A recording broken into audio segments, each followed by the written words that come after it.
Selenik has fallen at last. And we have a 21% chance to lose right now. Oscar Mike here, and we are back with another Byzantines video. Have you ever had one of those days where you meticulously strategize and plan something out, and then fate just comes and punches you right in the face and all your plans are for naught? Well, this, my friends, may well just be one of these days. Yes, I have spent a bit of time looking at all the potential starts and options you have with Byzantines on the new patch, and I really like the overhaul. And the nice thing about it is it gives you a ton of options. There's a great deal of different strategies you can employ. You can still go the naval route, you can go the land route, you can invade Naples or Albania, and you can do all sorts of crazy stuff, and that's what makes this so much fun. So sort of a rapid fire crash course in the new estates. These estate selections are by no means optimal. I'm just picking basically what I think looks cool. So I like the idea of a free general, and I like the idea of a free admiral, because I cannot resist the temptation to sort of go the naval route with Byzantines. And I know what you're thinking to yourself. How can you go the naval route when it takes some crazy amount of time to build just a galley? I think it takes just under 3 years now. Well, you can still do it. There's got to be a bit of shenanigans to pull it off.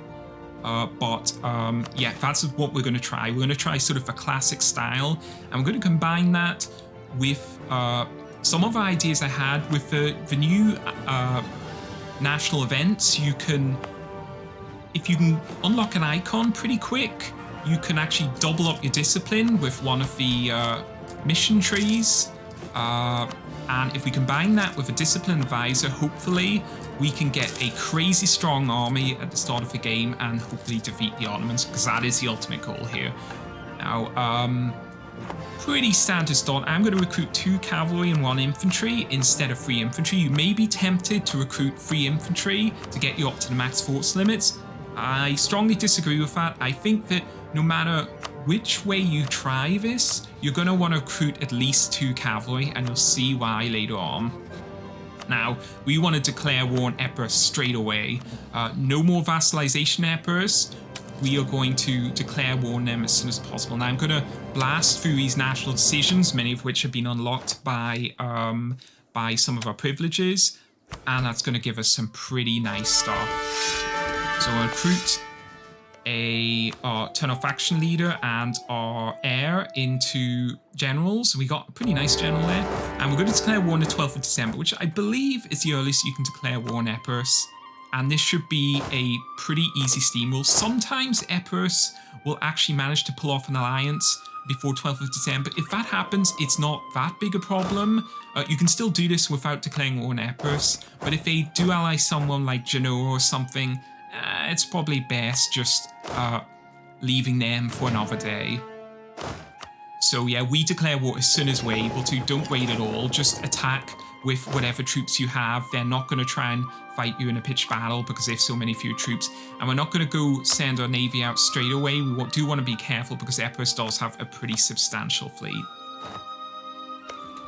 Yeah, so we're going to... we're going to move our fleet so we can do a crossing of that strait, and then we are going to try and fight that army and hopefully siege down their provinces pretty quick.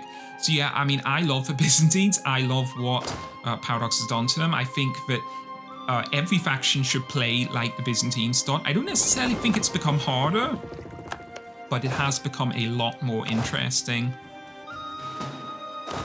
So yeah, we're going to move our army across now. We're going to take the river penalty. That's going to be fine. We have a pretty decent general.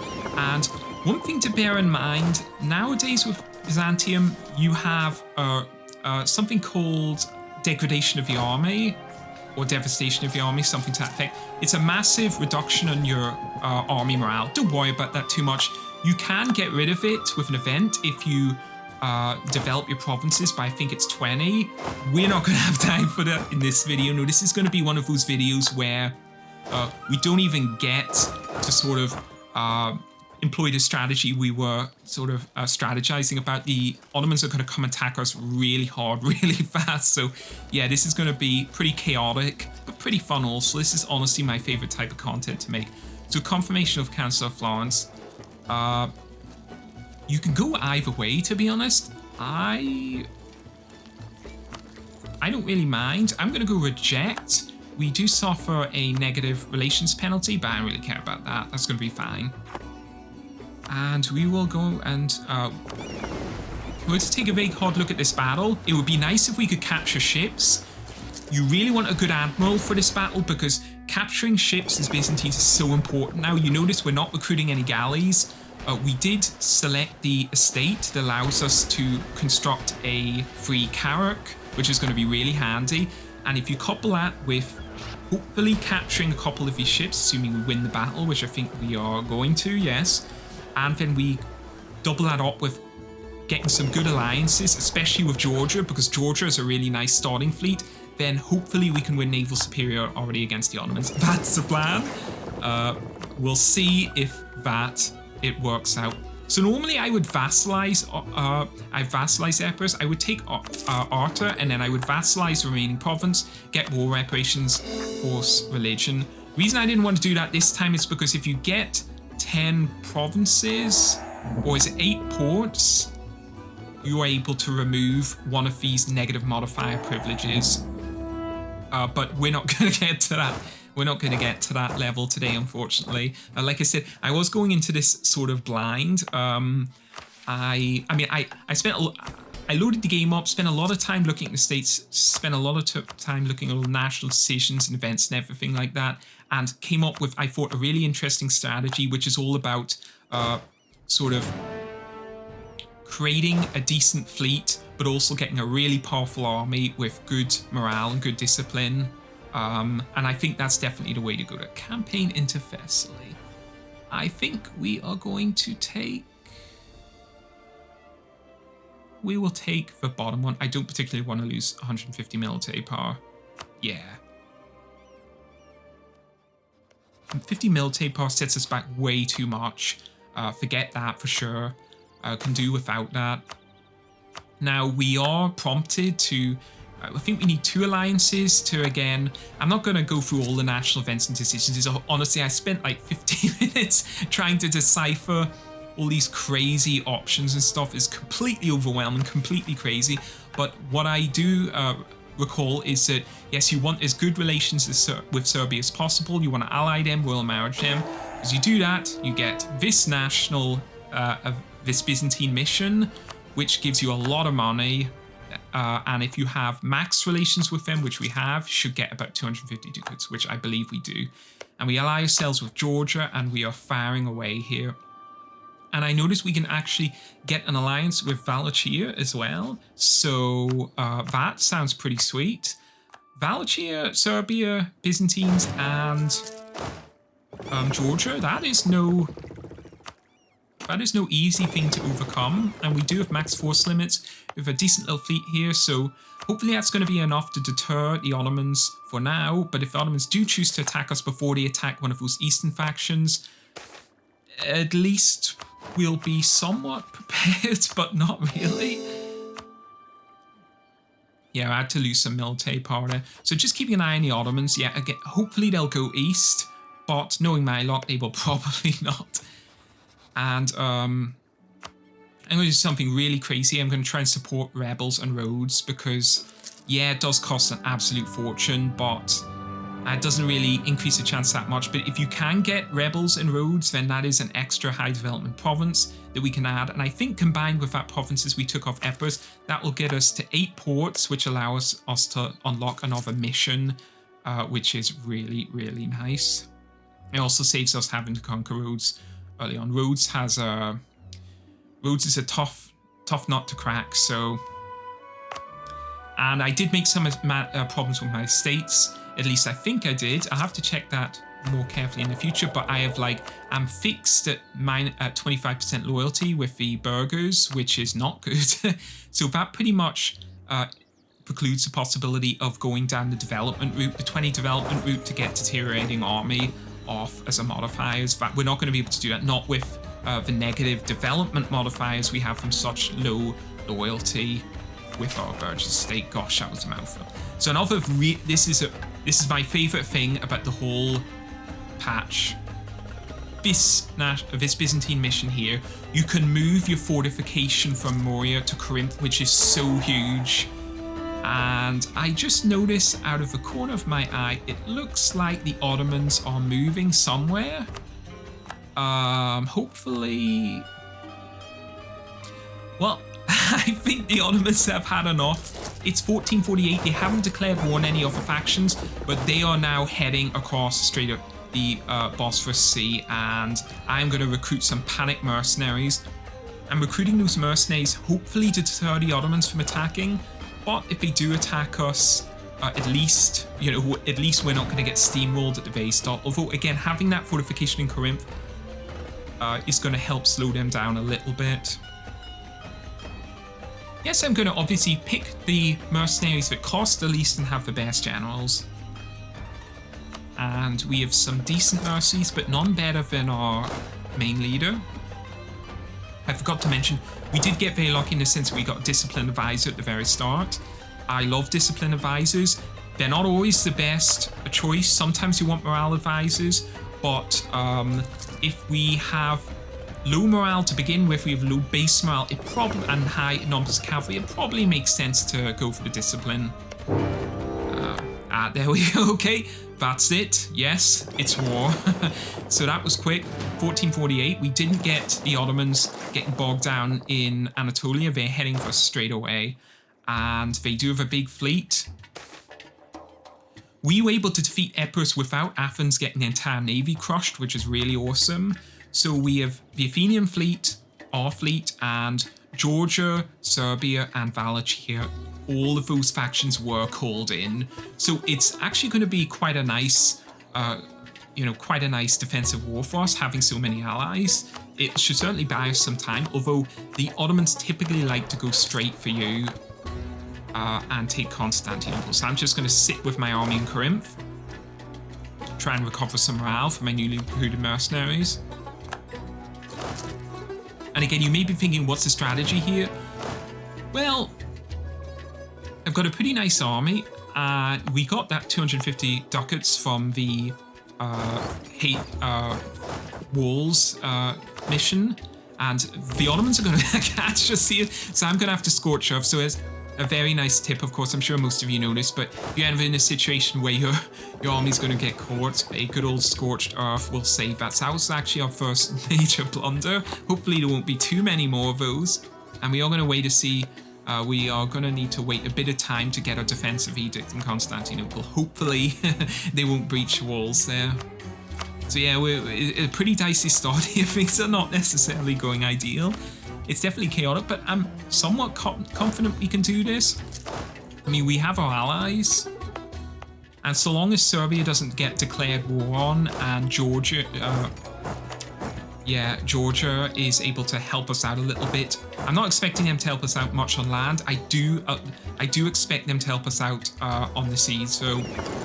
So this battle should go pretty nice for us, but we're not getting very good rolls. And you can see we're at 2.6 morale and they're at 3.1. Yeah. That's what happens when you have low morale. Yeah, that's pretty brutal. And we do win the battle, but we're going to get on out of there as soon as possible. But I think it's time to move in our fleet. We've got a decent admiral. We got that free carrack from the privilege. I absolutely love that privilege, by the way. Not defensive edict yet. Still waiting on that. Oh yeah, and something I never forget to mention, always counter espionage your enemy, because it reduces their spy network construction on you. Okay, so now take a look at this. We have a carrack, we have our admiral, the Athenian fleet is attached to us, and if we move into this tile, Eastern Black Sea, look at that. Considering the fact that Georgia starts with 3 galleys and a merchant ship, when we reinforce, we actually pretty substantially outnumber the Ottoman fleet. So, yeah, we have an excellent chance of winning naval superiority here. And if we can do that, that's just going to make this whole... It means we're not going to have to completely rout the Ottomans. We're just going to have to get them out of Europe. Yes, the battle went pretty well for us. We're going to have to do something about the Ottomans that are currently sieging down Constantinople. It's a minus 20.1%. We're going to have to keep an eye on that. Yeah, and it looks like, someone has declared war on Serbia. So, unfortunately, Serbia is not going to be able to help us out that much. And another thing I forgot to mention is, I think it's become a lot harder to out-tech the Ottomans militarily, because we have to invest military monarch points into Corinth to get the fortification in Corinth. And we also took a decision that reduced our military power by 25. So even though we selected national focus for military, the Ottomans will probably get to military tech level 4 before we get to military tech level 4. So that's something we're going to have to keep an eye out for. Looming catastrophe. I mean, 5% morale isn't great, but... Oh, foreign wisdom, that's going to help us out. 5% morale isn't particularly great, but... we need all the morale we can get, so... Yes, the Ottoman fleet is back in the Eastern Black Sea. We'll see if we can defeat that fleet there. The Ottomans are going crazy in Serbia and Valchia. It's given us some time, though, but I am going to, at some point, move my army to retake Constantinople. Yeah, it's time, I guess. We're going to have to take the long way round because, of course, the Ottomans have that fortification in Selanik, I believe it is. And we do finally get defensive edict in Constantinople. Yeah, so things are going pretty nicely. We should be able to win this battle reasonably well. Yeah, we win the naval battle. That's basically the Ottoman fleet taken care of. That's going to make things a lot easier for us. Again, we didn't build any ships. I actually think that was a mistake. I think I should have built a few galleys in Greece, maybe 2 or 3, because I have a feeling we're going to be under the ship limit of heavy guns where we can actually, bombard down fortifications using your ships. So that could be a big problem, but we don't want to waste that military power anyway if we can help it. Yeah, so for some reason, I've been noticing that the Ottomans don't like to assign many okay, there's a stack right there. So, yeah, as I was saying, the Ottomans tend not to assign military leaders to their armies. I mean, I know they have 2, but it's quite a strange behavior from the AI. I'm not sure if this is sort of unique to the latest patch, but it makes some of their armies extremely vulnerable. I mean, you see, you don't normally expect to stack wipe like a 14,000 man army as Byzantines against the Ottomans. We were able to pull that off there. So long as we can extricate this army, because I suspect the Ottomans are going to pursue us here, we should be okay. Yeah, I'm not gonna attempt to siege down, I'm not even gonna attempt to pronounce that, the Bosphorus fortification. We're just gonna go on and scoot on out of there. Yeah, of course they have no issue crossing straight because they have 2 occupied provinces. I do notice, unfortunately, our ally Georgia, which we were kind of depending on a bit, has got some rebels, an 11,000 stack, and I don't think they can deal with that. So I don't expect much help from the Georgians to be forthcoming. So that is, yeah, well, not that they could offer much help, and Serbia's not helping us much either, but we should be able to pull this off by ourselves. Again, I don't necessarily think, and I'm a bit worried about that Ottoman army catching up to us, so I am going to start scorching earth here just as a precaution, because if they do catch us here with that leader, I'm pretty much sure that would be the end for us. So just gonna scoot on out of here. I haven't really decided yet whether or not I think this Byzantine start is more difficult or easier than it was in the previous patch. The last time I did this was just a few weeks ago on very hard difficulty. I found that to be incredibly challenging. I think actually it might have gotten a little bit easier, provided you know what you're doing, provided you really spend a lot of time looking at what privileges and what missions and events, are best for pulling this off. And the Ottomans are sieging down Athens. They do have a leader, but it is a small army, so I think we can win this. Not bad rolls. You see, we have a really nice general. Actually, it's one of our faction leaders with a really good trait. And also we have that extra cavalry I recruited at the start. That's going to be absolutely essential for inflicting a lot of casualties now. Ottomans cease paying tribute. You know, it's debatable which way you select. I'm going to select the top option to get the rebels. I don't even necessarily think that's the correct thing to do. So we are going to have to retreat here. This is the disadvantage with having low army morale. Even though, oh well, there goes my air. Oh well, don't really care about that. That's not a big issue. He's a pretty crappy faction leader anyway. So yeah, poor army morale. So we had to withdraw from that battle because the Ottomans were about to reinforce, and that would have been really bad. So with an Ottoman 20,000 man stack and Athens and a really good leader, they are going to siege down Athens no matter what they can do. It would be absolutely suicide trying to take that battle, so we are not even going to attempt it. We're just going to sit on pretty here for now and just wait. Ottoman refusal. Yeah, so we got the event that, gosh, there's so many events here with Byzantines, it's crazy. I wish like every faction got this amount of options at the very outset.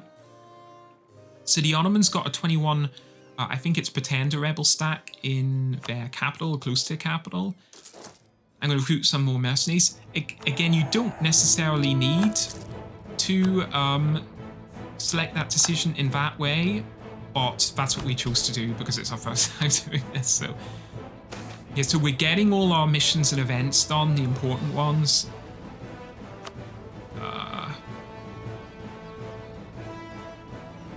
Which can we do realistically? I mean, it's more money. We're not going to select encourage development, so we might as well do that. Yeah, as much money as possible. The nice thing about our strategy here is that we're actually not this for once. Like for once, we're not taking out a huge amount of loans. We're actually taking out a reasonable amount of loans to try and pull this off. All thanks to that mission that allowed us to get 250 ducats from the Serbians. So we're going to catch 3,000 Ottoman troops here. Pretty nice. And we are going to... Well, we're going to try... We're not going to attempt a naval bombardment, even though we can, because we have Athenian ships there. We're just going to see how long it takes, how long we can spend sieging down Athens before the Ottomans come and push us off that objective. Because, yeah, here they come. So we're going to have to get on over, get out of there, because... And hopefully, I do have attached units, so hopefully the Athenians will leave that province and not get completely destroyed by the Ottomans, because I am counting on them to help us out. Yeah, it looks like they're going to retreat. Yeah, is it going okay? And the Valchians are getting absolutely crushed, so yeah. They didn't actually get stack wiped, which is surprising. The Pretender rebels have sieged down Epirus, the Ottoman capital. Going to plow some of our administrative monarch power into stability, because why not? We do actually have some rebels we have to worry about. And I think... The Ottomans are sieging down Epirus now. I think we can move on over and see actually if we can take the fight to the Ottomans. Byzantine merchants. Taxes. Sure, whatever. What we got here? No, we're not going to select those events. That would be those decisions that were absolutely crazy. Can't afford that. And Constantinople, we're not really worried about it being sieged down at the moment. Yeah, making sure Athens is on supportive focus. Very important that you do that. You don't want them being aggressive or even default. So what's happening here is the Ottomans, we're going to try and take down a couple more Ottoman fleets that seem to be mustering up. The Ottomans are sieging down Epirus. It is at 28%. If we can defeat that army, kick them off the province, then we take over the siege and we should be able to take down the capital fairly quickly. Although we do also have to worry about the Valycians getting absolutely crushed. So we'll see if we can siege down Epirus and then move north to help the Valycians out. So this is going to be our first dicey battle. We're still low in morale. We have the same discipline, but we have more troops. And we have actually a pretty decent leader with a good trait. So if we get decent rolls. Yes, the Ottomans retreat, which is wise. And we take over the siege. It's at 49%, I believe. Yeah.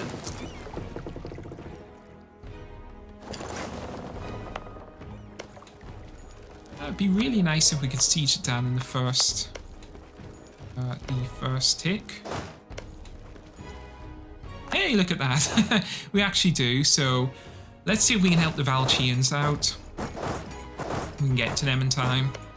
Again, the Valycians have 2 fortifications, so they're no pushover for the Ottomans, and they're tying down a lot of their troops. Ah, okay, there's the capital gone. With their capital gone, I doubt they're going to hold out for much longer. Actually, they're probably going to sue for peace right away. As we can get to them in time. We do not. They have been defeated. Okay, they've been crushed. So that those 24,000 Ottoman troops that were in Valycia are going to head straight for us. So we have got to get the hell out of Dodge here as soon as possible.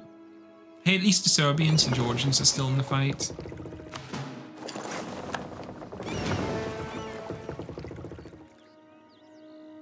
The Georgians are doing well. They have not been steamrolled. Yeah, I'm starting to regret picking the decision that actually triggered these rebels. Those 21,000 troops are in the exact wrong provinces because we'll need to occupy those provinces at one point. So that is a bit problematic. Don't really know what to do about that for the time being. I'm just going to let them run amok. Hopefully they get off those fortified provinces and we can deal with them later. And might as well protect trade in Constantinople. Why not? Yeah, the rebels have taken over the Ottoman capital. Another naval battle shouldn't be too much of an issue. So yeah, again, if things had worked out the way I wanted to, we would have 115% discipline right now because I would have been able to plow a lot of monarch power into developing our provinces and getting the event. It doubles the boost of your icons, but we didn't even get to a icon yet. To get to an icon, we picked a privilege. It gives us extra patriarch power, whatever it's called. But ideally you want some type of event that triggers, it gives you 5 patriarch power that you can plow into an icon and then get the development which doubles the effect of that icon. And with a discipline advisor you can easily end up at like 115% discipline at the start. That did not happen to us, but that's how I would go about doing this. So those rebels are going to probably re-siege down Epirus. Yeah, they are. Okay. Sort of like 1 step forward, 2 steps backwards. So again, probably a mistake picking the event that fired those rebels, but whatever. So we can't fight the Ottomans really in Athens or Corinth. So we're actually, this is probably the most difficult part of, this is the most difficult decision we have to make. I think we're going to have to try and race them sieging down Salonik We can afford to lose Athens. We absolutely cannot afford to lose Corinth. I think if they take down Corinth, then it may be over for us. That's probably the end of the road. So, yeah, hopefully, I mean, we have a naval blockade and we have a military leader with 2 siege. They have a leaderless army sieging down Corinth, which is landlocked and not navally blockaded. So provided we don't get completely screwed over by RNG, we should be able to siege down Selenik before they're able to siege down Corinth. And then we can, of course, knock their army out of Corinth. So that seems to be the strategy here. Yeah, so we don't actually have enough ships, I believe, to do a naval blockade. It would be really nice to do a naval blockade here, but we are just short, and that is the second big blunder we made. We should have recruited 3 galleys immediately after recruiting those cavalry and infantry at the very start. Because if we'd done that, we'd have had those galleys and we would have been able to bombard down those fortifications, and that would have made this this siege a lot easier. There goes the range. So yeah, those rebels are proving to be quite the annoyance. But I think if we leave them alone, they'll either head into Anatolia or head north, sort of into the Balkan area. And there's a disease outbreak in Selenik. That's really not what we're looking for, folks. Hopefully we don't get too many disease outbreaks, because if we get several of them, then we are going to be in a lot of trouble. And of course, the Ottomans breach our fortifications in Corinth. So provided we don't get completely screwed over, because I think if the Ottomans do take Corinth, then I don't know how we come back from that, because they're going to occupy all of Greece. And we get another disease outbreak. Are you freaking kidding me? I can't believe... We cannot afford this at all. So we've got 2 turns now where we've made no siege progress. 2 disease outbreaks. A 3rd disease outbreak. Are you kidding me? 3 out of 4. And there goes Athens. Okay, so in 4 siege progress turns, we had 3 disease outbreaks. Thank goodness. Okay, so we do take Selenik. We need to get to Corinth straight away. They're going to have a 21% chance of sieging down. If they siege it down, we're going to be in a really bad position, and they don't. Okay, so we're still in this. This should be an easy battle. I wonder if we can stack wipe them here. They are leaderless. -1. Let's take a look at their morale. Not bad, actually. Not the stack wipe. If we didn't have the deteriorating army penalty from the sort of negative privileges, I'm pretty sure we would have got the stack wipe there, but we did okay regardless. We are going to be able to pursue that army though, because the rebels siege down 2 of the Ottomans' fortifications, and we siege down the Oven Selenik, so they have nowhere to go, so we're going to be able to ride them down there. Right. Come on, let's go. Want to be as quick as possible. Oh, Ottomans, where do you think you're going? You're not going anywhere. You're going to try and get to Philly, but we're not going to allow you at all. Yeah, we're going to catch that army and wipe it out, so I think the way we do this is we take out this army and then sort of cascade down into Epirus. Yeah. Stack wipe that army. Oh, we lost Georgia. Well, all we really needed them for is their fleet, so they tied down the Ottomans for a bit of time. That is going to be fine. Yeah, white peace with Ramazan. Don't mind if I do. So, Epirus is at -21%. Do we fight him sooner or later? That is the question. I guess... Well, it's 21% to... Knowing my luck, we would lose that. So, we would lose that race. So, yeah, well, let's take him out. They do take a river crossing. You know, we're not getting too bad battle rolls here, actually. Yeah, we have a really nice general, actually. Yeah. Inflict a decent amount of casualties. And yeah, let's see where they go. They are going westwards because, of course, they can't go across the sea of the Bosphorus Strait. So yeah, let's pursue them down. I think the idea now is sort of run these Ottomans down, split up our army, simultaneously siege down Edirene and Gelibul, something to that effect. And we do that, I think we are going to get in a situation where we can peace out with the Ottomans in respectable terms. Yeah, and as I predicted earlier, eventually those rebels just pissed off, you know, they... Georgia, your faithful allies, or blah, blah, blah. No. No thanks. No, we have absolutely no intention of doing that. That would be disastrous, so yeah. We're going to have to take the diplomatic reputation here.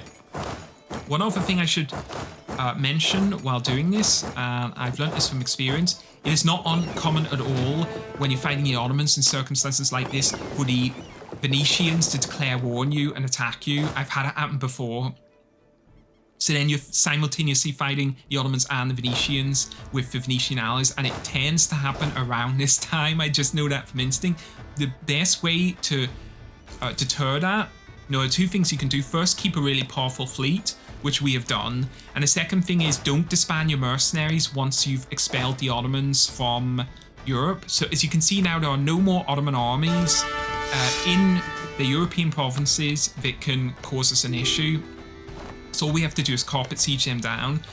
So you may be tempted to think, well, okay, no more Ottoman armies, so I'll just disband all my mercenaries, save a bit of money. Absolutely do not do that, because the AI knows. They knows when you disband your mercenaries, they know when you're at war, they know how vulnerable that makes you, and the Venetians will declare war on you. So keep your army as powerful as possible and just focus on blitzing down the Ottomans as soon as possible. So we're going to try and re-siege these provinces quickly. We do have good siege leaders and just transferring them there, and then we're going to occupy as many provinces as we can whilst avoiding those Ottoman pretender rebels, because there's no way we're going to defeat a 21,000 stack of rebels, nor can we afford the manpower loss. As you can see, we didn't even lose that much manpower doing this. We're at, what, 2,500 manpower? Not too bad. Of course, another negative privilege modifier you get is you get increased mercenary cost, which is pretty dicey. Yeah, the increased mercenary cost is pretty rough. Yeah. I mean, Paradox knows that if you're playing Byzantines, you ultimately have to recruit mercenaries, so it's another intelligent way they have penalized the Byzantines and made this more difficult. But it's not too bad. I think it's only like plus 25% or something. Yeah, sieging down these fortifications, everything looking pretty rosy. We're going to stretch out the ships a little bit just to get, you know, higher war score from those blockades. Let's see. And this is something interesting. So you remember the Ottomans defeated the Valchians. They took one of their provinces, actually at a fortification. And funnily enough, that's what the rebels are struggling with now. They're trying to siege down a fortification. So that makes them a little more static, whilst we're extremely mobile. So that is actually quite a nice series of events, although they are at 35%. So we're going to have to keep an eye on that, make sure they don't siege that down while not paying attention, and have them attack one of our smaller armies. 25 military power, not. And we do get a breach fortification at Edirene. That's going to increase our progress a little bit more.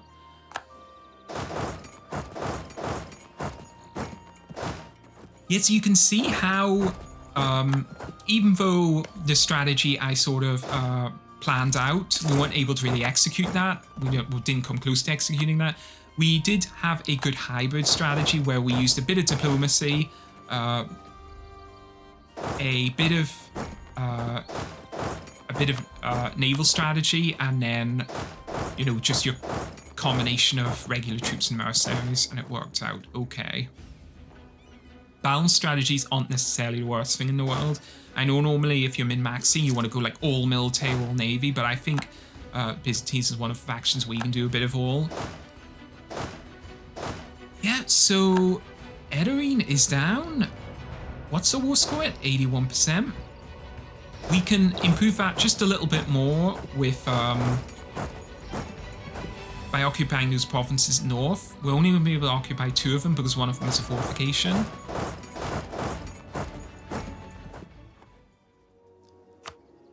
Yeah, I think with those occupied down, we shall sue for peace, and we're going to select all our cores plus 2 more provinces in Greece and get as much money as possible.